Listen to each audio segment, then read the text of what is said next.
Imagine a colossal hall immersed in the half-light of curling candle smoke, where the echoes of a solemn choir reverberate across massive stone columns. In the heart of this scene, the gates of time swing open, ushering us into an ancient world long forgotten by today's people. Here, in the depths of legend and the blaze of ancestral faith, stands a mysterious figure, Hyperion, also known as the Morning Star, a cosmic god, a spirit of flight and light, traveling the skies out of love for mortals. The wind's voice pierces the silence, and our hearts quicken at the thought of uncovering the tale of this deity who once left his celestial realm to learn of human love. Let the sacred music guide you into a universe brimming with wonder and enigma, where the sacred intertwines with earthly longing. From the very first moments, our gaze is drawn to a gleaming horizon, where the sky opens like a window onto infinity. Spinning in bright spirals, the stars seem to greet Hyperion's descent, a figure whose origin fades into the mists of bygone eras. The distant sound of ritual drums reminds us that we stand at the crossroads between the mundane and the sacred, a place where reality's boundaries blur, and each step brings us closer to secrets guarded for centuries. Hovering in the air is the promise of a cosmic revelation, the birth of a god who etched in human minds the notion that astral forces shape our destiny. In this documentary, we will journey through time to follow Hyperion's birth, zenith, and descent into the mortal realm. We will explore temples raised in his honor, mural paintings celebrating his exploits, and hear the echoes of legends that have endured in collective memory. More than a mere god of light, Hyperion embodies flight toward the ideal and sacrifice born of love. We will unravel the sacred rites dedicated to him, grasping how faith in his power spurred changes in society, art, and even how people related to the cosmos. Prepare for a cinematic odyssey, a grand foray into a universe ruled by a single morning star, enchanted by the human spirit. Hyperion, as he is known in certain traditions, has his roots in ancestral beliefs reaching back to distant epochs, when human communities lived under nature's constant threat. In those times, people gazed at the sky with a mix of awe and hope. They tracked the stars, calculated the movement of celestial bodies, and concluded that those shimmering points in the night sky were home to supernatural entities. Born at the intersection of folk tradition about the winged lover and a fascination with the stars, Hyperion symbolized not just light, but also the transcendence of earthly limitation. According to chronicles preserved from a forgotten civilization, the worship of Hyperion began alongside the founding of the earliest permanent settlements on the banks of sacred rivers. These ancient peoples built open-air shrines on mountain peaks or riverbanks bathed in moonlight to pay homage to the sky. The earliest temples devoted to this god were circular, open structures that allowed worshippers an unimpeded view of the heavens. At night, the faithful contemplated the stars, perceiving each twinkle as a summons from their deity. Moreover, legends connect Hyperion with the moment society established a solid religious hierarchy. His priests, known as the servants of light, were considered arbiters between the divine will and earthly needs. These priests interpreted celestial phenomena, be it eclipses, comets, or planetary alignments, as signs from the god. Consequently, at the courts of that era's rulers, such priests played a crucial role. influencing political and military decisions. The civilization that adopted Hyperion crafted its own unique myths and practices, distinct from other cultures, precisely because their supreme deity originated not from the earth or the seas, but from the vast expanse of the heavens. The religious hierarchy that included Hyperion was intricate. Alongside him, other lesser deities presided over aspects of life such as rain, vegetation, warfare, and the arts. Still, Hyperion stood out through his cosmic stature, summoned to uphold the balance between light and darkness. In the eyes of ancient peoples, the universe was a hazardous domain, yet one governed by astral deities' will. Through his priests, Hyperion separated good from evil and spread messages of hope, especially when his appearance in the sky, perhaps as a star of exceptional brightness, assured mortals he was ever watchful. Day-to-day belief in Hyperion manifested in countless forms: solstice celebrations, festivals dedicated to the sky, and the custom of lighting hilltop fires to symbolize divine light. Governance intermingled with religion, and rulers received the god's blessing to justify their authority. Art of the period focused on depictions of stars and cosmic flight. In sculpture, Hyperion was often shown as a youthful figure hovering in mid-air, encircled by waves of radiance and fantastical beings, half human, half bird, symbolizing humanity's yearning to rise toward the heavens. In the pantheon of this ancient civilization, the central myth about Hyperion revolves around his cosmic birth. It is said that in the beginning, the universe was a silent abyss.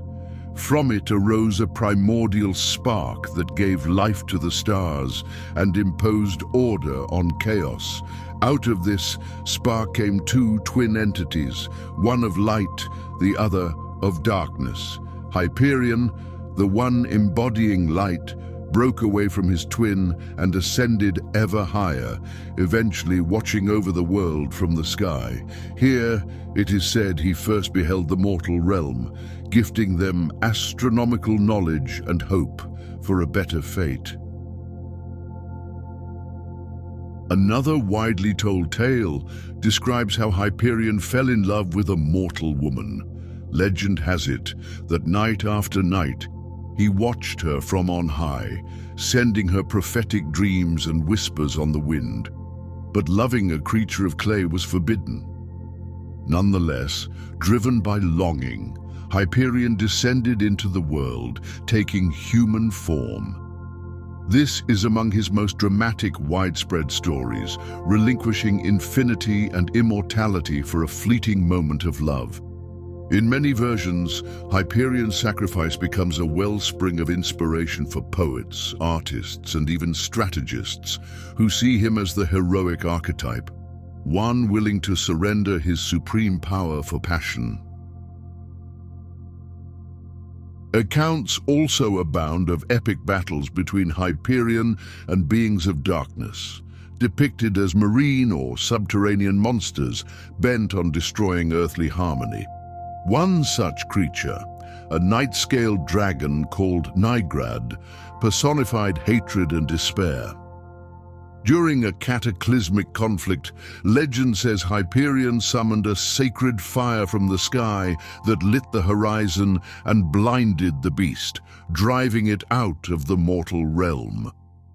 This victory cemented Hyperion's role as cosmic guardian, prompting people to build even grander temples in gratitude for saving humanity from annihilation.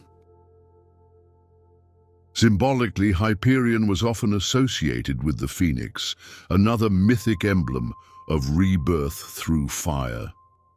According to lore, this bird accompanied him in moments of sacrifice, illustrating the eternal return of light after any interval of darkness. People interpreted this cycle as a lesson in hope and renewal, invoking the phoenix during hard times, famine or plague, believing it to be Hyperion's messenger and confidant. In this way, a spiritual bridge was formed between the god and his devotees, rooted in the conviction that no matter the hardships, astral lights would be reborn. Hyperion did not merely watch from above, but shared fragments of divine knowledge with mortals. Stories recount how he passed on the earliest teachings of astronomy, laying the foundations for basic calendars based on complex observations of the heavens.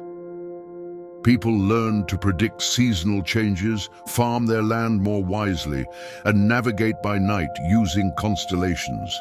Thus, the sacred was interwoven with practical benefits. Hyperion was worshipped for helping mortals organize their lives and ease their fear of the unknown.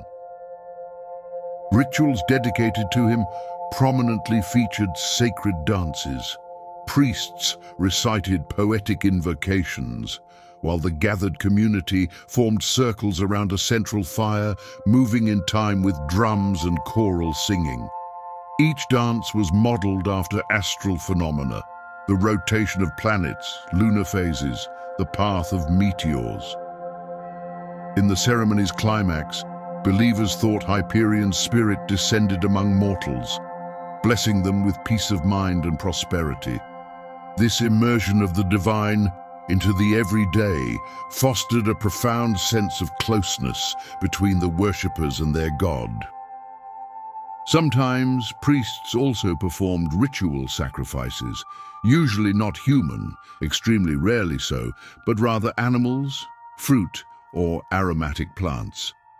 The core idea was to offer a cosmic, symbolic gift to maintain balance between sky and earth. In the temples raised to Hyperion, altars stood tall, often featuring a luminous disc carved in stone to reflect sunlight by day and torchlight at night. Thus, the sacred space was perpetually bathed in radiance, a constant reminder of the deity's presence.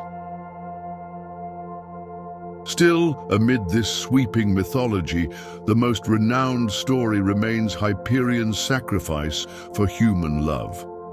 Ancient texts describe how, in a gesture of boundless devotion, the god relinquished his immortality, adopting the pains of an earthly life. Moved by this, the heavens allowed Hyperion to return eventually to the astral realm, but only after experiencing the full human condition, turmoil, longing, and mortality. This concept of absolute sacrifice forever altered how mortals venerated him. He was no longer merely a distant almighty being, but a protector who knew firsthand the trials of mortal existence. Faith in Hyperion did not remain purely mythical. It propelled this ancient society toward remarkable advances. Perhaps the most visible effect was the rise of astronomy. Fascination with the sky and the conviction that Hyperion governed the movement of celestial bodies spurred the era's scholars to study them more rigorously. Rudimentary observatories appeared, stone towers or raised platforms, where priest astronomers documented the positions of the stars. Their findings led to more accurate calendars employed for agriculture, scheduling celebrations, and even political predictions. In the field of medicine, stories suggest Hyperion's priests examined the link between lunar phases and human health. Certain herbs were gathered only on specific nights when astral light was deemed beneficial. Although this approach bore a mystical hue, it encouraged careful observation of nature and the body's reactions. Later, many of these practices would be interpreted scientifically, but their roots lay in the belief that Hyperion influenced the delicate balance of human vitality. Art and architecture flourished at an unprecedented level, Gigantic temples built from massive stone blocks rose atop lofty terrains, offering sweeping views of the heavens. Detailed murals depicted scenes of Hyperion soaring among golden clouds, encircled by constellations. Sculptors became adept in relief work, capturing both fragments of the god's battles against forces of darkness and tender moments, such as his descent to embrace mortal love. Through these creations, artisans celebrated not only the grandeur of divinity, but also the profound human sentiment of sacrifice. Societal organization was also shaped by this faith. Hyperion's priests held positions of honor, viewed as living interpreters of divine messages. Beyond their religious role, they often served as political advisors and educators. Early schooling, intended for noble youths, focused on understanding celestial movements and studying sacred texts. The literature of the era recounts how noble adolescents, trained under the aegis of the temples, would become community leaders, perpetuating the ideal of a people unified by belief in Hyperion. Festival days saw society as a whole professing devotion to the god of light. Solstice celebrations, when the sun reached its highest or lowest point in the sky, were prime occasions for pilgrimages to major temples.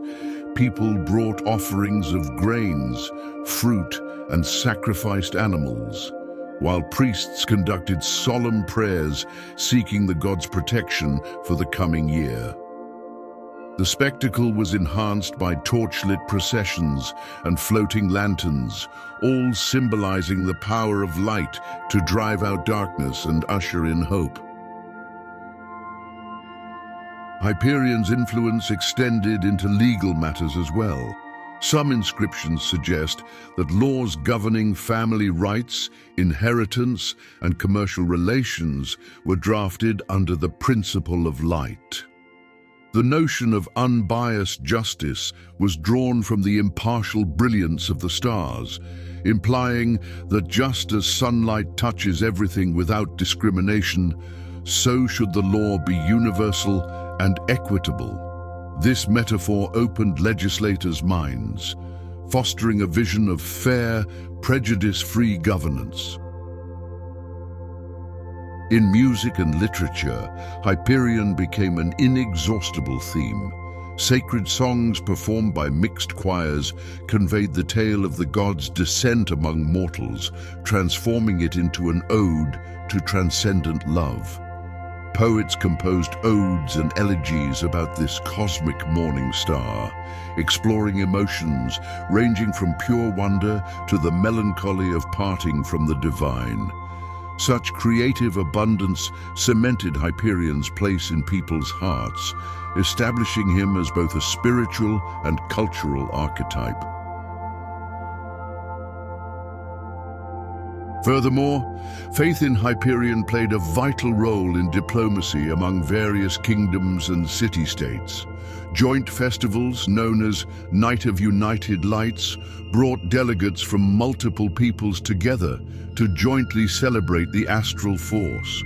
During these times, military conflicts were briefly set aside, allowing everyone to dance and sing under the stars, rejoicing in a sense of universal kinship.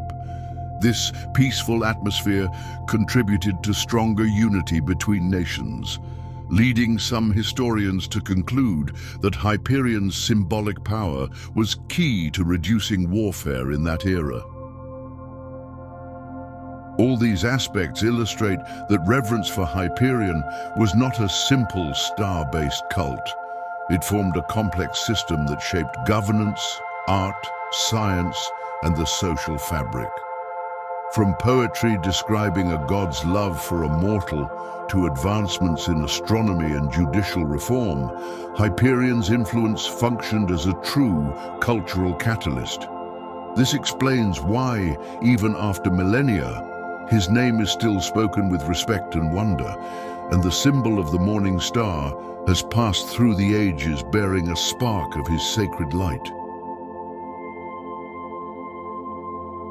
Over time, Hyperion's cult experienced phases of fervor and decline. A common explanation for this cycle lies in the emergence of new religions, offering different cosmic and divine perspectives. As people sought answers to immediate worries, disease, poverty, conflict, other cults, either more pragmatic or easier to grasp, gained prominence. Hyperion's astral sanctity remained entrancing, yet some mortals desired gods more grounded in the earthly realm, gods who might intervene more directly in daily life. Shifts in political power also shaped the spread or limitation of Hyperion's influence. When a conqueror or new ruler arrived with their own beliefs, old temples were often shuttered, priests stripped of privileges, and Hyperion statues reduced to mere relics. In their place arose new altars and new gods, installed by sovereigns who wished to stamp their own identity. This rotation of cults gradually marginalized old traditions and pushed them toward obscurity. Natural events played an equally significant role. Earthquakes, volcanic eruptions, devastating floods, or prolonged droughts were interpreted, depending on the context, as either signs of Hyperion's wrath or his absence. In times of calamity, people looked for a culprit and sometimes blamed the cosmic god for failing to protect his followers. Disappointed, some turned to other faiths, offering more immediate, tangible protection. Across centuries, the ancient belief lost adherents, and temples, once vibrant with life, fell into ruins.